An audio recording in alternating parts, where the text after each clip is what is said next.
Sir, I will deposit the entire this as soon as possible. Sir, I will call you later. Sorry, sir. नमस्ते। नमस्ते। ये किससे बात कर रहे थे तुम? वो कॉलेज में प्रिंसिपल से बात कर रहा था। क्या बात है यार, हमारे ऑफिस के सिक्योरिटी गार्ड को इतनी अच्छी इंग्लिश आती है, मैंने कभी सोचा भी नहीं था। जी सर। Very good. और अगर तुम्हें इतनी अच्छी इंग्लिश आती है यार, तो ये सिक्योरिटी गार्ड का काम क्यों कर रही हो? कोई अच्छी जॉब करो। मजबूरी है सर। मजबूरी? एक सेकंड। अरे यार, हेलो। अरे क्या मतलब, वो बग अभी तक तुमसे सॉल्व नहीं हुआ है? 30 दिन हो गए उस प्रोजेक्ट को दिए हुए मुझे। 10 लोगों की टीम दे रखी है, उसके बाद भी तुम लोगों से काम नहीं हो रहा है, बेवकूफ लोग। सर एक सेकंड, क्या हुआ? एक सेकंड रुक यार। हाँ, मुझे 2 दिन। क्या मतलब 2 दिन का टाइम और दे दूं मैं तुम्हें? जो काम 30 दिन में तुमसे नहीं हुआ 2 दिन में कर दोगे तुम लोग? कल शाम को प्रोजेक्ट देना है मुझे। सर सुनिए। 1 मिनट, क्या हुआ? सर मैं आपकी मदद कर सकता हूँ जिस प्रोजेक्ट के बारे में आप बात कर रहे हो। भाई वो आईटी का प्रोजेक्ट है, इंग्लिश बोलने जितना आसान काम नहीं है। सर एक मौका तो दीजिए, मैं सच में प्रोजेक्ट कंप्लीट कर सकता हूँ, एक मौका देकर दे। बात करता हूँ मैं तुम लोगों से आधे घंटे में। क्या बोल रहे हो तुम? मैंने बोला कि आपकी हेल्प कर सकता हूँ, जो परेशानी है उसे सॉल्व कर सकता हूँ मैं। राहुल, वो आईटी का प्रोजेक्ट है, इतना आसान काम नहीं है। देखो मैंने तुम्हारी थोड़ी सी तारीफ की है, इसका मतलब ये नहीं है कि तुम कुछ भी सोच लोगी। सर सोच लिया, इसलिए तो बोला आपको। अबे दिमाग खराब हो गया है क्या तेरा? क्या बोले जा रहा है? मतलब सर सामने आ गया है और तेरी थोड़ी सी तारीफ क्या कर दी, बकवास करने लग गया है। सर आप इसके साथ अपना टाइम वेस्ट क्यों कर रहे हैं? सर ये आपका काम हैंडल करेगा, अगर इसने कुछ गलती कर दी ना तो लॉस हमारा होगा। सर आपकी इमेज पर बात आ जाएगी। आप खुद सोचिए ना, एक सिक्योरिटी गार्ड अब हमारे काम करेगा, हमारी बराबरी करेगा। दिमाग खराब हो गया है तेरा? चुपचाप यहाँ पे खड़े होके जो अपना काम करता है ना, चुपचाप वो कर, हमारी बराबरी करने की कोशिश मत कर, समझा? 1 चांस सर, मैं सॉल्व कर सकता हूँ सच में। तान्या, जब ये इतने कॉन्फिडेंस से बोल रहा है तो कहीं ना कहीं भरोसा है मुझे इसकी बात पे। इतनी अच्छी इंग्लिश बोल रहा है, हो सकता है काम भी कर ले। देखो राहुल, तुम्हारी बात पे भरोसा करने का मन तो नहीं है, लेकिन फिर भी कर रहा हूँ। आधा घंटा दे रहा हूँ मैं तुम्हें। आधे घंटे में उस प्रोजेक्ट के आसपास भी पहुँच गए तो शायद मैं तुम्हें आगे अपनी टीम के लिए कंसिडर कर लूँ। लेकिन अगर ऐसा नहीं हुआ, तुम्हारी जॉब भी जा सकती है। समझ। मेरा टाइम बहुत प्रीशियस है राहुल। आधा घंटा तुम पे वेस्ट करने का मतलब जानती नहीं हो कि कितना नुकसान होगा मेरा। ठीक है, मेरे कैबिन में आके मिलो मुझे।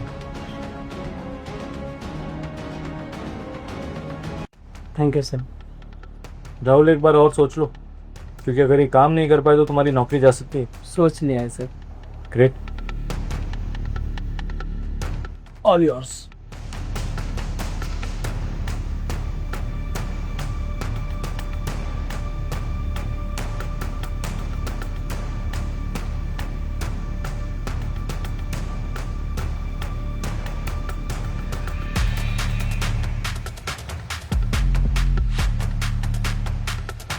राहुल, मुझे नहीं लगता कि तुम ये काम कर पाओगे, तो अपना टाइम वेस्ट मत करो और ना ही हमारा करो। Sir 1 minute.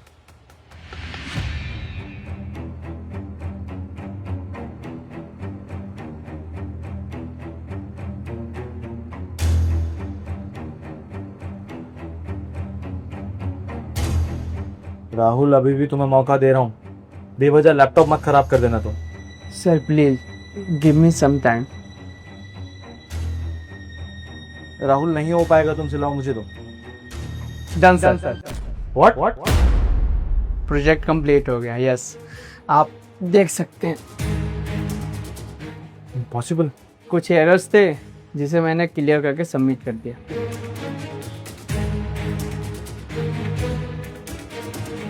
Done Tanya. Rahul, ये प्रोजेक्ट तुमने आधे घंटे से पहले कंप्लीट कर दिया? हाउ? मतलब मेरी पूरी टेक्निकल टीम पिछले 30 दिन से इस प्रोजेक्ट के चक्कर में लगी कि शायद ये बग ठीक हो जाए। 10 लोगों से ये काम नहीं हो पाया जो तुमने कर दिया। Is that possible? कैसे किया तुमने?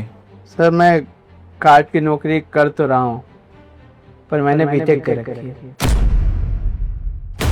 तुमने बीटेक की? क्या बात है यार, तुम तो बहुत टैलेंटेड इंसान। मतलब इतने टैलेंटेड होने के बावजूद तुम सिक्योरिटी गार्ड की नौकरी कर रहे हो। अच्छा, वैसे तुम किसी मजबूरी के बारे में बाहर बात कर रहे थे। राहुल, तुमने इतना बड़ा आईटी का प्रोजेक्ट यूं ही सॉल्व कर दी। बीटेक की हुई है, इतने पढ़े लिखे हो, इतनी अच्छी इंग्लिश बोल लेते हो, फिर भी सिक्योरिटी गार्ड की नौकरी? अरे कोई अच्छी जॉब करो, तुम्हें तो बहुत अच्छी सैलरी मिल सकती है। सर मेरे बाबूजी का सपना था कि मैं बहुत बड़ा इंजीनियर बनूं। उनके सपने को अपना सपना मान लिया था सर। खूब मेहनत कर रहा था सर। बाबूजी मुझे खेत बेचकर पढ़ा रहे थे, इसलिए मन लगा के पढ़ाई कर रहा था और पढ़ाई में कोई कमी नहीं होने दे रहा था। मैंने सोच लिया था सर, मेरी ज़िंदगी तो अब मस्त हो जाएगी, बाबूजी का सपना पूरा कर दूंगा, उसके बाद खुशी से अपनी ज़िंदगी बिताऊंगा। पर ये खुशी ज़्यादा दिन तक नहीं रही सर। अचानक बाबूजी गुजर गए, सपने टूट गए सर।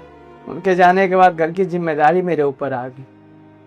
अब मुझे समझ में नहीं आ रहा था कि मैं क्या करूं। शहर आया कमाने के लिए। मुझे ये समझ में आ गया था कि मुझे अभी कोई ना कोई नौकरी करनी है। अब नौकरी की तलाश में गया। आपकी कंपनी में एक गार्ड की वैकेंसी चल रही थी। मजबूरन मुझे यही नौकरी करनी पड़ी। जानते हैं सर क्यों? क्योंकि घर के लोग भूखे ना मरे, उन्हें 2 वक्त की रोटी नसीब हो पाए, इसलिए। नॉलेज तो बहुत है पर क्या करे सर, किस्मत में ही नहीं था नौकरी। अच्छी नौकरी के लिए डिग्री चाहिए सर, और मैंने तो पढ़ाई बीच में ही छोड़ दी। मेरे पास डिग्री नहीं है, फाइनल एग्जाम नहीं दे पाया हूँ। जिस प्रिंसिपल से बात कर रहा था ना मैं, वो फी मांग रहे थे फॉरेस्ट को। बोल रहे थे कि आगे की पढ़ाई कर लो, पर मेरे पास पैसे ही नहीं है देने के लिए। और आप तो जानते हैं सर कि हमारे भारत में एजुकेशन मायने नहीं रखता, डिग्री मायने रखती है। डिग्री नहीं है तो नौकरी भी नहीं है। राहुल, अगर तुम्हें मौका मिले किसी कंपनी में अच्छी नौकरी करने का और वही कंपनी तुम्हारी पढ़ाई का खर्चा भी उठाए तो तुम करोगे? समझा नहीं सर। मैं समझाता हूँ राहुल। देखो, तुम बहुत टैलेंटेड इंसान, और मुझे नहीं लगता कि हमारे देश में इतने टैलेंटेड इंसान का टैलेंट वेस्ट जाना चाहिए। तो मैं तुम्हें एक ऑफर देता हूँ। आज के बाद तुम हमारी कंपनी में नौकरी करोगे, पार्ट टाइम। छोटे मोटे बग्स जो आएंगे वो तुम सॉल्व करोगे, और उसके बदले तुम्हारी पढ़ाई का जितना भी खर्चा हो, रहना खाना सब मैं देखूंगा। अभी तुम्हें सैलरी पे नहीं रख सकता क्योंकि हमारी भी कंपनी के कुछ रूल्स एंड रेगुलेशंस होते हैं। मैं विदाउट डिग्री नहीं रख पाऊंगा, लेकिन मैं तुमसे वादा करता हूँ कि तुम्हारी डिग्री पूरी कराने तक का सारा खर्चा मैं उठाऊंगा। बदले में जब भी कोई मेरी टीम से कुछ काम नहीं हो पाएगा, वो बदले में तुम कर दिया करना। मेरी टीम कहीं भी फंसेगी, तुम सबको हेल्प करोगे। इवन जो नए लोग मैं हायर करता हूँ उन लोगों को पढ़ाओगे। दरअसल मेरी कंपनी में कोई भी ज्वाइन होता है तो पहले हम लोग 1 महीने की ट्रेनिंग देते हैं। तो तुम एज अ ट्रेनिंग कोच भी यहाँ काम करोगे और एज अ हेल्पर भी। उसके बदले में मैं तुम्हें 15,000 रुपये सैलरी दूंगा, तुम्हारी पढ़ाई का सारा खर्चा उठाऊंगा, तुम्हें रहने के लिए जगह दूंगा, और तुम्हें किसी भी चीज़ की टेंशन लेने की जरूरत नहीं। देखो, तुम्हारे मुश्किल वक्त में तुम्हारे साथ जो भी हुआ उसको तो मैं नहीं बदल सकता हूँ, लेकिन मैं तुम्हारे आने वाली ज़िंदगी सुधारने में तुम्हारी मदद ज़रूर कर सकता। अगर तुम चाहो तो यहाँ पर कल से ज्वाइन कर सकते हो, और ये सिक्योरिटी गार्ड वगैरह की नौकरी करने की तुम्हें ज़रूरत नहीं। मैं किसी और को हायर कर लूँगा। तुम सिर्फ अपनी पढ़ाई पे ध्यान दो और थोड़ी बहुत हमारी कभी कभी हेल्प कर देगा, दैट्स इट। और वैसे भी वो जो ट्रेनिंग कोच की जो जॉब है वो सिर्फ 2 घंटे का है। आपको रोज़ कंपनी में आना है, 2 घंटे लोगों को ट्रेनिंग देनी है, और कभी कभी वही बग्स आ जाए वो घर बैठे बैठे सॉल्व करना है। आराम से करोगे? मंजूर है सर, मैं काम करूँगा। पर सर एक डाउट है, मुझे समझ में नहीं आ रहा है। इससे तो मेरा ही फायदा है, इसमें आपका क्या फायदा है? आप मेरे बारे में इतना सोच रहे हैं, क्यों? अरे मेरा फायदा क्यों नहीं है भाई? अब एक बात बताऊं, ये प्रोजेक्ट मुझे कल तक सबमिट करना है। अगर मैं नहीं करता तो शायद मेरी कंपनी को थोड़ा लॉस भी हो सकता, लेकिन तुमने मेरा लॉस होने से बचाया, तो मैं तुम्हें ऐसा बैकअप प्लान रखना चाहता हूँ। अब देखो यार, कहीं ना कहीं किसी न किसी ने मुझे सपोर्ट किया होगा, तभी मैं यहाँ तक पहुँचा हूँ। अगर मुझे किसी का सहारा नहीं मिलता तो शायद मेरा टैलेंट भी वेस्ट हो जाता। तुम इतने टैलेंटेड हो, मैं नहीं चाहता कि तुम्हारा टैलेंट वेस्ट हो, इसलिए तुम्हें ये मौका देना चाहता हूँ। प्लीज़ मेरी जो होप्स है तुमसे, उन पर खरे उतरना। जी सर, कभी आपके उम्मीद को टूटने नहीं दूंगा। आपकी कंपनी में मन लगा के काम भी करूंगा और मन लगा के पढ़ाई भी करूंगा। Thank you so much sir. Great. और तुम ये जॉब आज से ही छोड़ दी, अपने घर जाओ और अपनी नई जिंदगी की तैयारी करो। जाओ। जी। कने एक नई सिक्योरिटी गार्ड की हायरिंग के लिए मेल डालो। Okay sir.